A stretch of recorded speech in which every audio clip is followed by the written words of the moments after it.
We're joined here in Derry today with Shami Chakrabarti on Wimps. How are you, Shami? I'm very well, thanks. Thanks for having me. Brilliant. We're just going to ask you a few questions. What do you think are the key human rights issues facing young people in the UK today? I hate to say it, but there are rather a lot of human rights issues facing young people in the UK. One of the things that shocked me the most as Director of Liberty over the last six and a bit years is how cantankerous we sometimes get towards young people. Maybe it's because we're an ageing population, maybe it's just because we've forgotten the difference between being genuinely harmed and being irritated or offended. But I've been really worried about all the encroachments on the rights and freedoms of young people in public spaces, for example, where young people are subjected to this horrible device called the mosquito. Do you know about this? It's a machine that you can put up outside your shop or outside your home. It's completely unregulated if you don't want young people hanging around, and it's built on the idea that our hearing gets worse as we get older. So you've probably got really good hearing, but mine, I'm 40, so it's deteriorating, and basically young people can hear in the higher registers.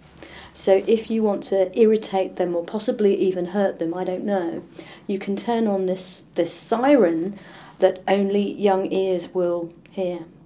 And it's very difficult to judge whether this is causing just irritation or discomfort or actual pain on the part of, it could be a baby that's being pushed in his mother's pram, or it could be a teenager or a young person that you're trying to get rid of from public space. And maybe it's not actually causing long-term damage to young people's hearing, but even if that's the case, what kind of a signal are we sending to young people about how welcome they are in our shared community? And add to that curfews that you have in certain areas for young people, and all sorts of other kind of interferences with their right just to be, in the way that young people have to be in public space. So it's a big concern, and I suppose more shocking even than that is that sometimes at Liberty we get more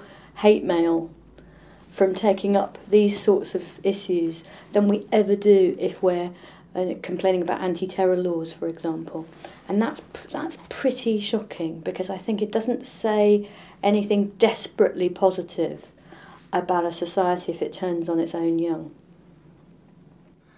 Do you think young people can have a major impact on public policy?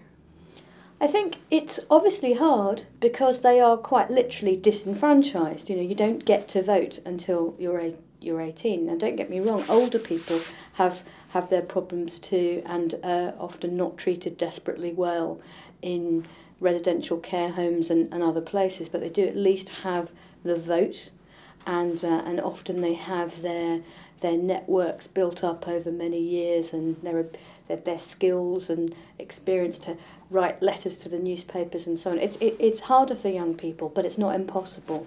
And what I would always encourage young people to do is to come together in groups and organisations, get organised, a bit like Wimps really. Get organised, get the knowledge to work out how to begin to influence the system, how to approach political representatives, how to communicate by traditional media, but also new media, which is a great opportunity for people to influence society.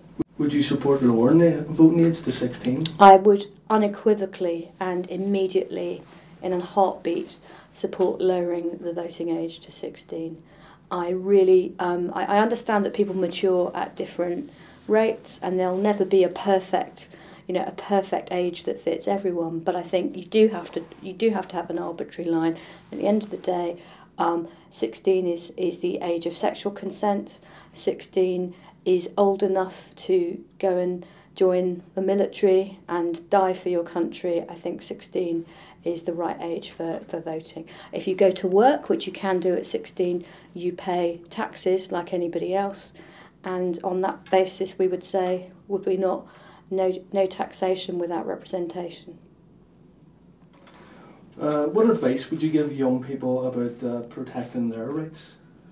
Well, I think the first thing is not to be complacent, to know what you have, to know your entitlement, so that you know what it is that you have to lose. In particular, I think the Human Rights Act needs to be better understood by everyone, but by young people in particular, because there are some who would scrap it. And it's just like the environment where young people have it all to lose, because they're the ones who are going to inherit the planet.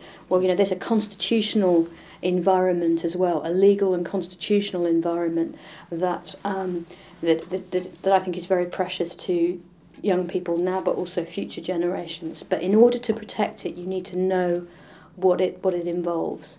And so I would always encourage young people to get educated about their rights and freedoms. You can't get it all in school, but you can go online. You can. There's a lot of information out there, and I think that's the key to protecting your inheritance, to actually knowing what it is you have to lose. Do you think they need to include more in schools on young people and their rights? This is to many adults, this is a very scary subject. Some people find human rights terrifying enough without the idea of actually allowing young people to enjoy their rights. You put the two things together and it's a very, very intimidating prospect for lots of grumpy middle-aged people like me.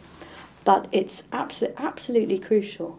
And it involves, older generations having the humility to realise that young people are people too, and that human rights are not for taxpayers or for people like them. They are for everyone. They are for human beings, and that has got to include, every newly arrived asylum seeker, but every newborn baby as well. And so I am all for telling people more about their rights and freedoms, and also how they fit together with our ethical responsibilities to each other, and how they were fought for. So I'm not saying this has to be more citizenship classes or more politics lessons. It could be part of history. It could be in all sorts of different parts of the curriculum. But I do think people need to know that they're very lucky to live in a democracy. But rights and freedoms, in Northern Ireland and elsewhere, have been hard won. Well, Shami, thank you. We just want to give you this T-shirt. Oh, thank you. Brilliant. That's the Wimps Peace Channel. Peace Channel. So we launched our Peace Channel a few weeks back. It looks like a good fit. A good fit as well. Thanks very much. Thanks very much. Cheers. Cheers.